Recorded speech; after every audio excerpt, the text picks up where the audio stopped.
Assalamualaikum warahmatullahi wabarakatuh. Perkenalkan, nama saya Faris dari kelas E, Prodi Pendidikan Bahasa Inggris, Universitas Sulawesi Barat. Dalam presentasi ini, saya akan membahas tentang perkembangan individu dan multiple intelligences. Yang pertama ada tahap pertumbuhan individu berdasarkan usia. Pertumbuhan individu terjadi secara bertahap dan berbeda-beda tergantung usia. Pertama, pada masa bayi 0 sampai 2 tahun, anak mengalami pertumbuhan fisik yang sangat cepat. Mereka mulai mengendalikan gerak tubuhnya, mengenal lingkungan sekitar, belajar berbicara dan berjalan.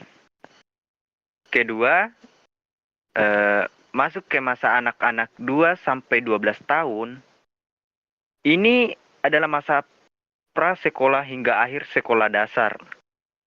Anak-anak mengalami perkembangan motorik, kemampuan bahasa, serta mulai memahami aturan dan norma sosial. Ketiga, saat remaja 12 sampai 18 tahun, individu mengalami perubahan besar secara fisik dan emosional karena masa pubertas. Mereka mulai membentuk identitas diri dan mengalami tantangan sosial yang lebih kompleks. Keempat, masa dewasa awal 18 sampai 40 tahun. Pada tahap ini, seseorang mulai mandiri, mencari pekerjaan, dan membentuk hubungan jangka panjang. Kelima, masa dewasa akhir 40 tahun ke atas. Ini adalah masa refleksi terhadap pencapaian hidup, mempersiapkan pensiun, serta berbagi pengalaman dan kebijaksanaan dengan generasi muda. Next, ada tugas perkembangan individu. Tugas perkembangan berbeda pada tiap tahapan usia.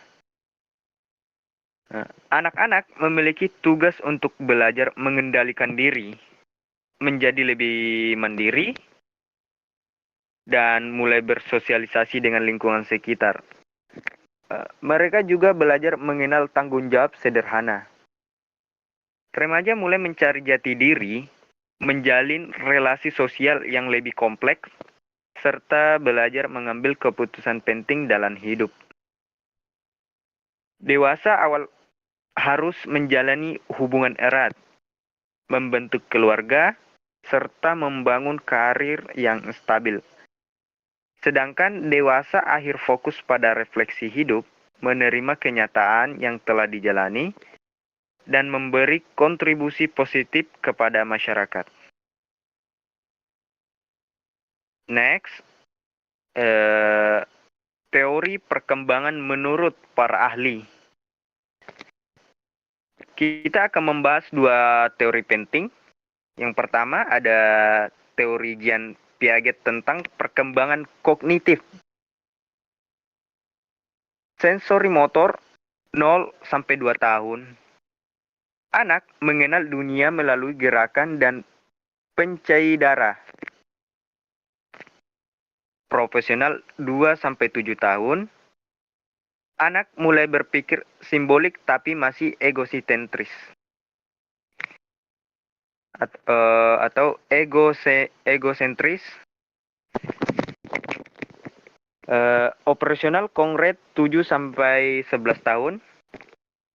Anak mampu berpikir logis terhadap hal konkret. Operasional format 12 plus tahun. Individu dapat berpikir abstrak dan logis. Kedua, teori Erik Erikson tentang perkembangan psikososial. Saat remaja, mereka menghadapi konflik identitas versus kebingungan peran. Pada dewasa awal, konflik yang dihadapi adalah keintiman versus isolasi. Setiap konflik yang berhasil diselesaikan akan membentuk kepribadian yang kuat dan sehat. Teori multiple intelligences. Teori ini dikembangkan oleh Howard Gardner atau Howard Gardner. Ia berpendapat bahwa kecerdasan manusia tidak tunggal. Ada 8 jenis kecerdasan utama menurut Gardner. Linguistik, pandai dalam bahasa, menulis, dan berbicara.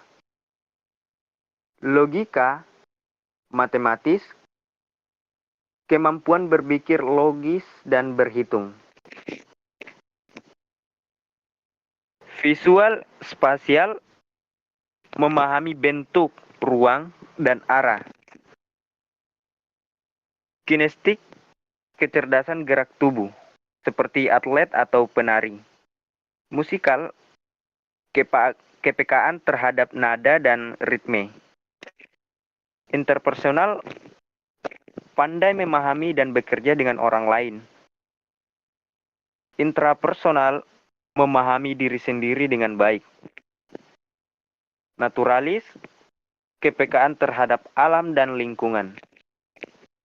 Setiap orang punya kombinasi unik dari kecerdasan ini. Maka, pembelajaran di sekolah juga harus disesuaikan dengan kekuatan masing-masing siswa.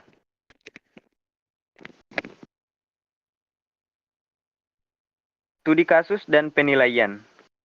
Nah, contoh kasus, Andi sangat bagus dalam berhitung dan logika, tapi dia kesulitan membuat karangan. Sedangkan Lala sangat pandai menulis puisi dan cerita, tetapi kurang dalam matematika. Solusi dari guru adalah menggunakan pendekatan diferensiasi, yaitu untuk Andi, berikan tugas berbasis logika atau proyek angka. Nah, untuk Lala, gunakan narasi atau cerita dalam menjelaskan konsep matematika. Guru juga bisa menggunakan pembelajaran kolaboratif agar siswa bisa saling membantu sesuai kekuatan mereka. Penilaian sebaiknya tidak hanya mengandalkan ujian tulis. Gunakan juga proyek individu atau kelompok, observasi saat belajar, presentasi, portofolio hasil kerja. Yang terpenting adalah fokus pada proses belajar, bukan hanya hasil akhir.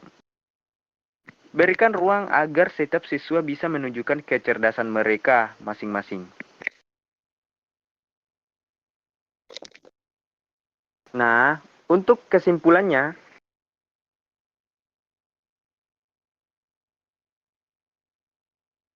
perkembangan individu dan kecerdasan sangat beragam. Guru harus peka terhadap perbedaan ini dan menerapkan strategi pembelajaran yang adil secara efektif. Dengan pemahaman ini, kita dapat membantu siswa mencapai potensi terbaik mereka. Oke? Terima kasih atas perhatian Anda. Assalamualaikum warahmatullahi wabarakatuh. Wah,